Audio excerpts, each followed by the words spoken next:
Semana passada, alguns pacientes meus me enviaram alguns cortes de uma entrevista do médico Paulo Musi falando sobre conduta de nutricionistas em consultório, sobre dietas de modo geral. Paulo Musi é um cara extremamente famoso no ramo fitness, ele tem um currículo invejável, é um cara com muita base, eu já assisti vídeos dele, ele tem conteúdos riquíssimos e ele consegue simplificar uma linguagem difícil para as pessoas. Eu vou acrescentar esses trechos que me enviaram e vou fazer comentários sobre eles. Boa noite a todos aí. Boa noite. Doutor, uma pergunta aí de quem é muito leigo, né? Eu acho que grande parte das pessoas que treinam tem isso na cabeça. Eu, particularmente, treino desde os 15 também. Não tenho muito resultado como o seu, mas treino, né? E, tipo Não, assim, você não o tem a pessoal minha idade, acha Kaique, é diferente. pra queimar a gordura da barriga, o pessoal acha que é com abdominal. Muito abdominal, faz 1000 abdominais lá e você vai queimar a gordura. Tira essa dúvida pra gente aí. Como queima essa pochetinha chata que a gente não consegue eliminar de jeito nenhum? Então isso eu vou responder pra você e pro Vitão aqui, que tá matando uma garrafa de iogurte, né, Vitão? Bastante Vitão. Carboidrato, Vai bastante ficar gordura. Né, Vitão? Já ferrou ali. Ah, lascou. Vitão, danadinho, hein, Vitão? Olha só, Kaique, a gente confunde o que é tecido muscular com tecido de gordura. Então, o que você tem que entender? Quando nós falamos de gordura, nós falamos de alimentação. Quando nós falamos de músculo, nós falamos de treinamento mediado por alimentação. E você tem que separar essas duas coisas, senão você vai tentar emagrecer treinando, que não é possível. Ou você vai tentar ganhar massa muscular fazendo Comendo. dieta, que não é possível. O que você vai fazer é simplesmente manter a massa muscular que você geneticamente foi programado para ter se você tiver uma boa alimentação. A primeira pergunta que o telespectador faz é a respeito sobre abdominal ter eficiência para a queima de gordura. Aquela queimação local que a gente sente no abdômen quando a gente faz atividade física é a produção de lactato e H+, que antigamente o pessoal chamava de ácido lático. O lactato e o H+, ele é secretado quando utilizado um músculo por alguma intensidade para executar determinado movimento. Essa sensação ela vai ter capacidade de rompimento de fibras e isso vai gerar hipertrofia. Então essa queimação não tem relação nenhuma com queima de gordura. Você fala assim, eu quero deixar a barriga de tanquinho. Primeira coisa que você tem que pensar é como um nutricionista trabalha. Porque todo mundo sai copiando dieta, né? É. Mas você sabe como um nutricionista trabalha? Sabe como um nutricionista trabalha, Vicky? Eu sei. Então Não. fala, Bebe. Ele vai. Não sei se pelo menos o que eu fui era assim. Você fazia a bioimpedância Uhum. e você via as necessidades que você, do seu biotipo, você precisaria e qual era o seu objetivo. Então, meu objetivo é ganhar um pouco mais de massa muscular. Então, ele trabalhava em cima disso, do seu objetivo, dentro do possível, né? Na sequência, o próprio apresentador ele faz um comentário simplista quanto a uma avaliação antropométrica num consultório, mencionando que é feita uma bioimpedância. A bioimpedância ela é dentre vários métodos que você pode utilizar dentro de um consultório para entender o perfil da pessoa. Inclusive, a bioimpedância por si, ela precisa ser complementada com outros métodos. Parte de circunferência, avaliação de somatotipo, distribuição de simetria, pressão cutânea, identificação de pontos fracos, né, pontos musculares fracos, tudo isso para que você possa entender qual o melhor protocolo para aquele indivíduo. A bioimpedância por si, ela vai trazer a parte de percentuais, de massa magra, massa gorda, gordura visceral, e identificar a taxa metabólica basal, que é algo que inclusive ele vai falar daqui a pouco. Mas a tua pergunta tem tudo a ver com o que o Kaique, ele perguntou, que é como é que eu vou tirar a gordura da barriga, que é o que a Vicky tá querendo fazer, pra criar o divórcio dela do Clóvis. Ah, eu assinei já. Então entenda o seguinte, em primeiro lugar, o nosso corpo, ele não tem quantidades de receptores para substâncias comunicadoras da mesma forma em todos os tecidos. Entenda substâncias comunicadoras como interleucinas e hormônios. Interleucinas são inflamatórios, hormônios são os hormônios que podem ser esteroides ou peptídeos que atingem e sinalizam o que vai acontecer. Então, pra gente ficar num lugar comum, o hormônio ele não faz nada, ele sinaliza uma ação para o tecido fazer, tá bom? Acontece que as células de gordura da barriga, que são viscerais, e as células subcutâneas, elas têm um pouco mais de receptores para cortisol, que é um hormônio produzido na suprarrenal quando a gente entra em estresse. Sabe aquela história, esse estresse da barriga? Isso é verdade. Olha. Ai, tá vendo o que vocês estão fazendo? É, bicho. Aumentando meu Clóvis. Agora a culpa é nossa. A mulher chama um pote de gente, sorvete, sem a culpa é nossa. noção. Vai, ó. O pote de Noção sorvete, nenhuma. o pote de sorvete, ele guarda gordura em todo lugar, Bartô. É. A barriga, ela é especial por quê? Porque todo o estresse físico que você vive, então pensa, falta de alimento na hora certa, um alimento inadequado que é de difícil digestão, uma carência de sono, uma falta de sono vai fazer com que você tenha uma preferência para guardar gordura na barriga. Então, Olha. quando o nutricionista te examina, ele vê gordura na barriga, ele já pensa assim, opa, esse cara faz menos de 4 ou 5 refeições por dia. Que E isso? de fato, exato. Sou eu. Por quê? Qual é o E- estresse mais importante que o nosso corpo passa? Privação de energia. E essa privação de energia não é na quantidade, ela é na distribuição ao longo do dia. Ah, caramba, meu. Então, quando a gente explica, por exemplo, por que a pessoa ela precisa de um treino regenerativo, que ela precisa acalmar um pouquinho o que é o nível de demanda que o corpo dela tem, ou por que ela tá criando barriga fazendo dieta. Você já escutou aquela pessoa que fala assim, cara, eu até emagreci, mas, meu, a barriga eu não perco de jeito Amor, nenhum. não perde. Isso A é barriga tá assim, ó, maldição, braçada. reclamação. Maldição da barriga. Nossa, Só complementando o que o Muzi falou a respeito do cortisol, o cortisol é talvez o principal hormônio que gere depósito na região abdominal, tá? Mas ele por si, ele não é o único fator que define uma pessoa ter gordura na região abdominal. Quando a gente fala da gordura, parece que a gordura não deveria existir, né? Não tem função, né? A gente tem que entender por que essa gordura existe. E quando a gente fala de gordura na região abdominal, ela vai muito além de só um estoque de energia. Você já parou para pensar por que você não estoca gordura na cabeça? Né? O cérebro, ele é um órgão vital, que sem ele você não sobrevive, e o ser humano, por um mecanismo altamente inteligente, desenvolveu uma caixa craniana, né? Talvez o osso mais forte do nosso corpo é principalmente a parte frontal do nosso crânio, para lidar diretamente com o impacto, né?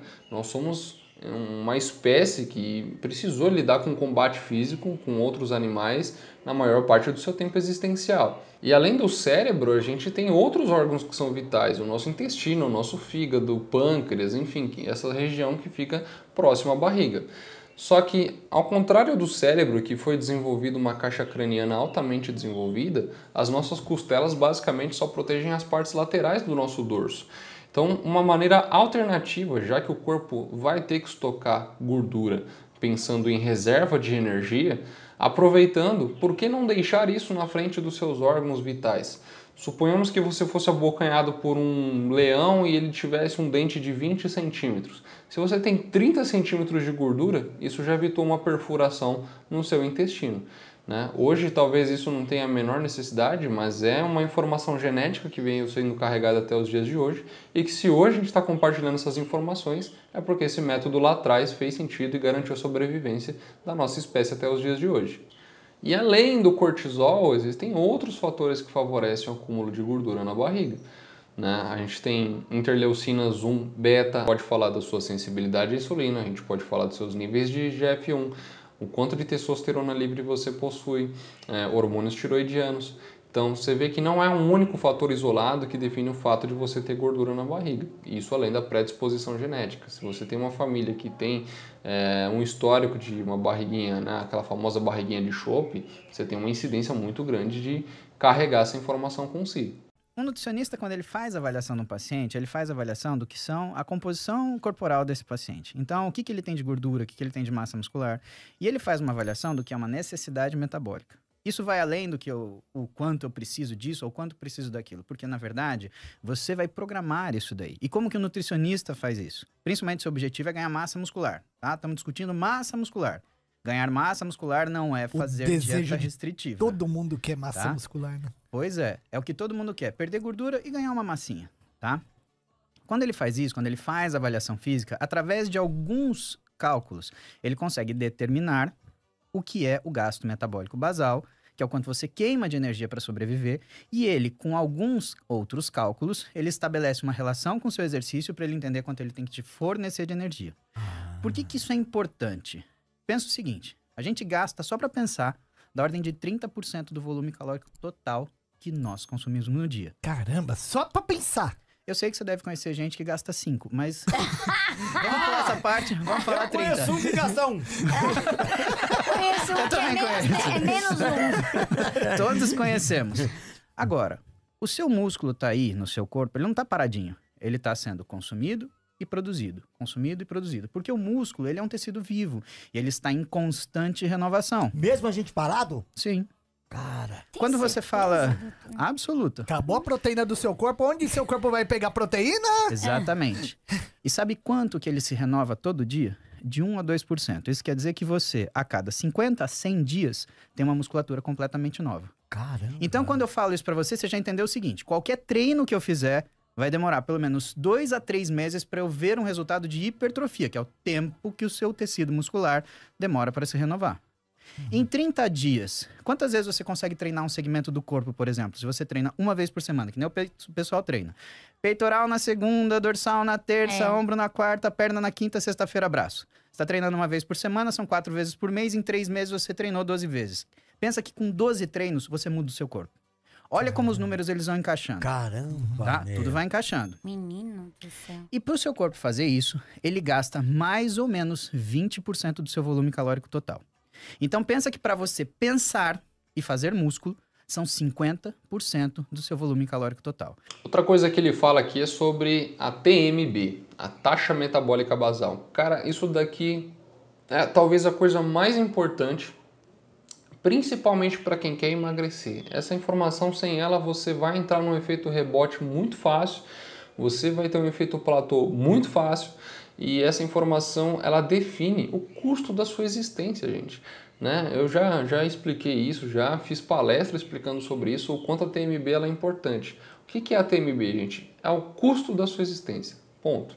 Como assim o custo da minha existência? Se você estivesse em coma agora, né?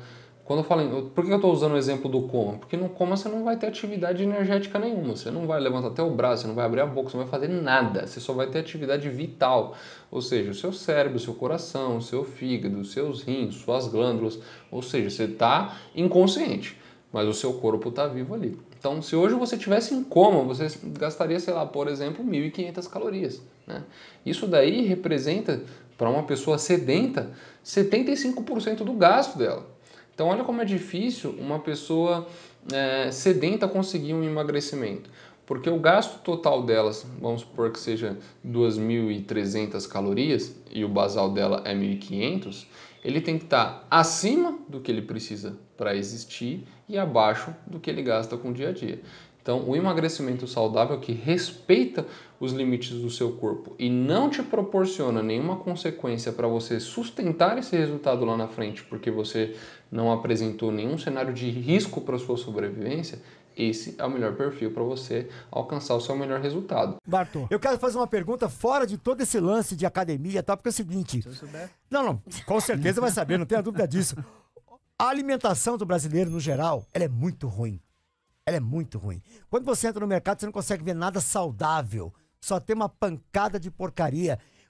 Como hoje, na situação que a gente vive, uma pessoa de uma renda média consegue se alimentar de uma forma que ela não chegue do tamanho do mundo, sei lá. Eu discordo disso que você falou, porque Ah. quem vai para os Estados Unidos vai ver o que é alimentação ruim na vida. Mesmo? Mas a louco. maioria das pessoas aqui não sabem, né? Ah, isso Agora, mesmo. o mercado, você entra no mercado, você não consegue ver nada saudável. É farinha, farinha, farinha, doce, doce, doce e por aí vai.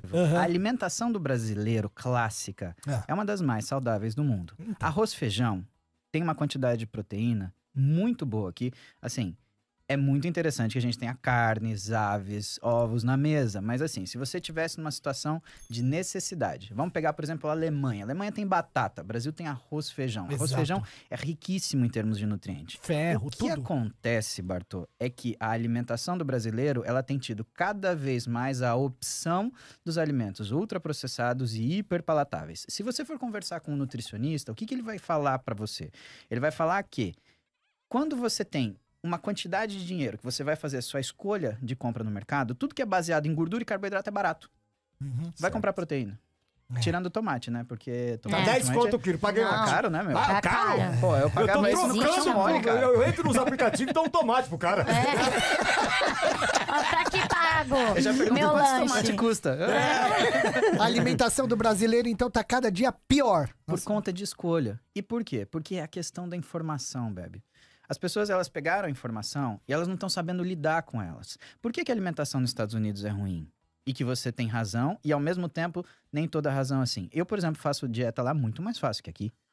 Ué, Você quer ir pra Las Vegas. Dá pra fazer dieta em Las Vegas? É difícil. Não é difícil, não. Porque a hora que você Ah, sai não, do você tem um McCarthy super- International, Ah, é verdade. você sai e pega pra ir pra strip, É. você tem um Whole Foods do seu lado. É. Você vai comer natural à vontade. Agora, É. o que acontece lá? A gente tem todo aquele apelo dos paladares, dos flavorizantes. Porque na strip você é só hambúrguer pra caramba, né? Mas Você se vai- você parar em qualquer restaurante, você consegue É comer verdade. um frango com uma salada. É legal essa questão que ele fala aqui do apelo ao paladar, né?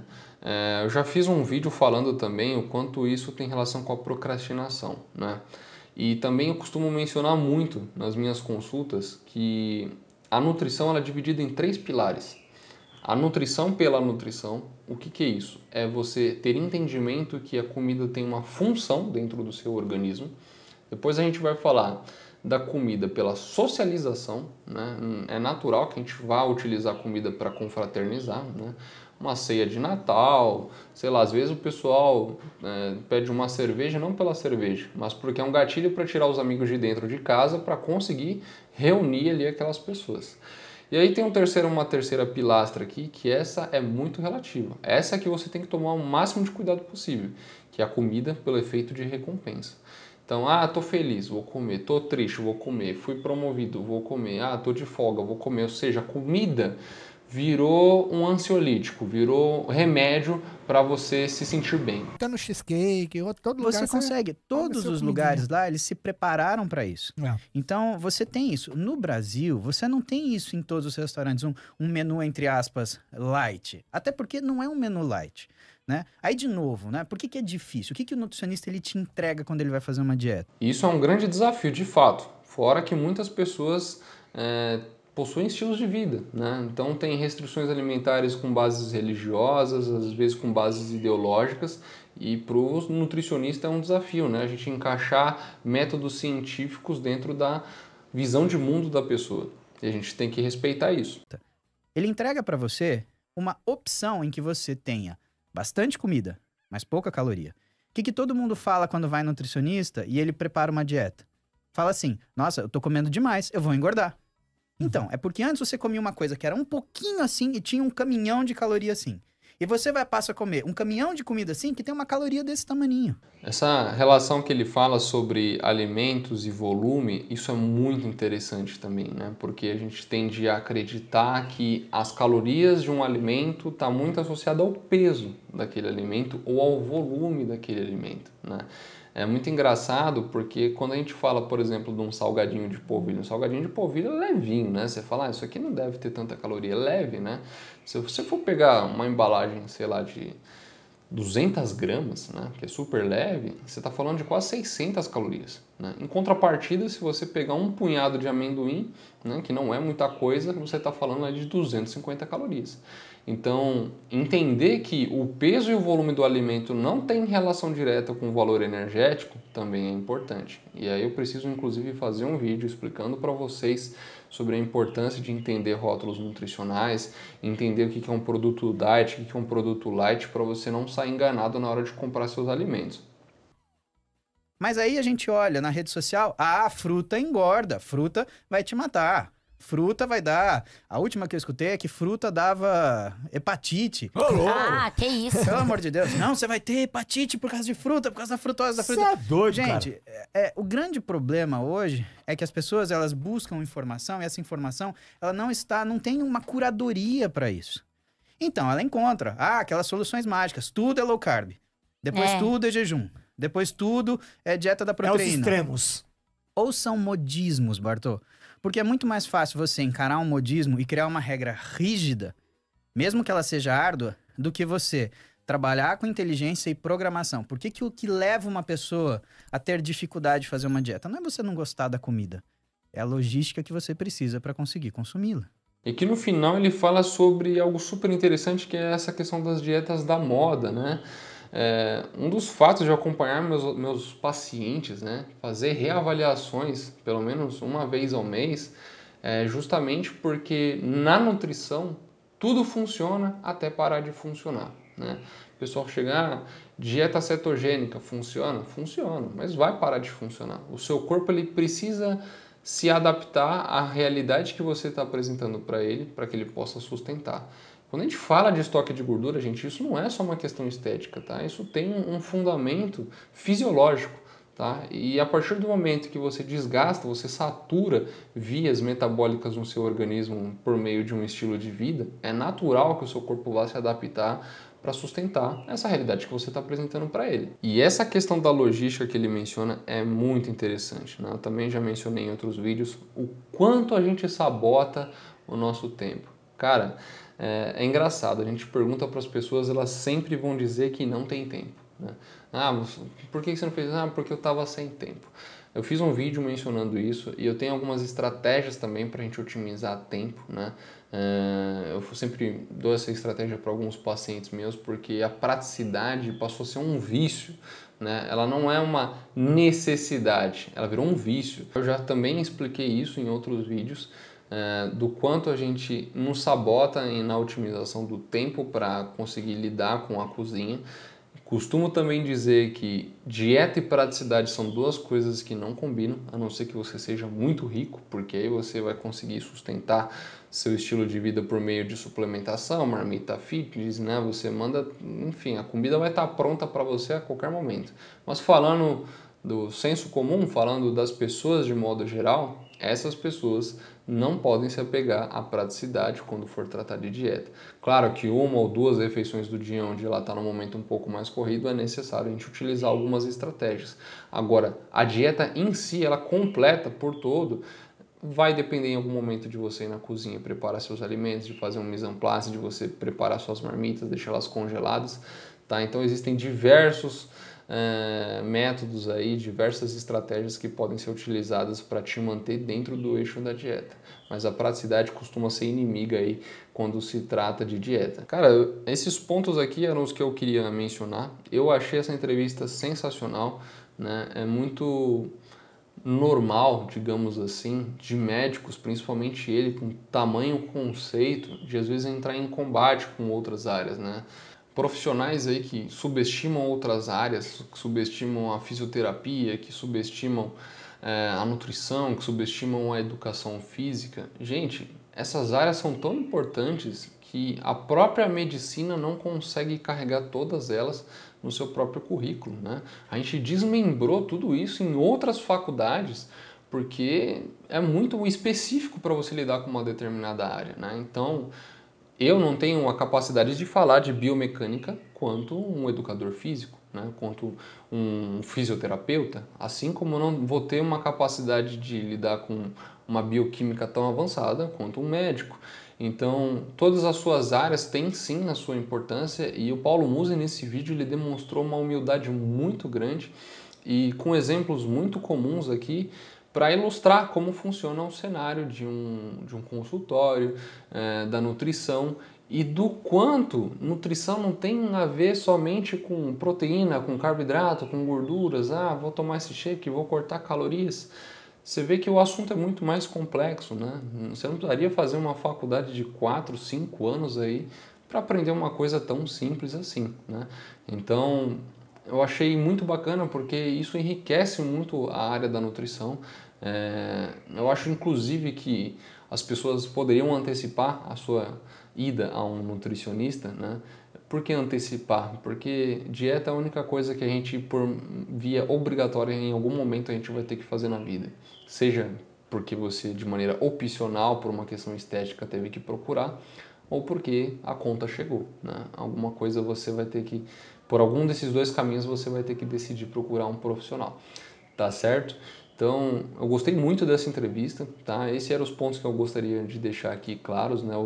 Principalmente para deixar claro aos meus pacientes a minha visão quanto a isso. E eu já acabo respondendo todos vocês ao mesmo tempo, tá certo?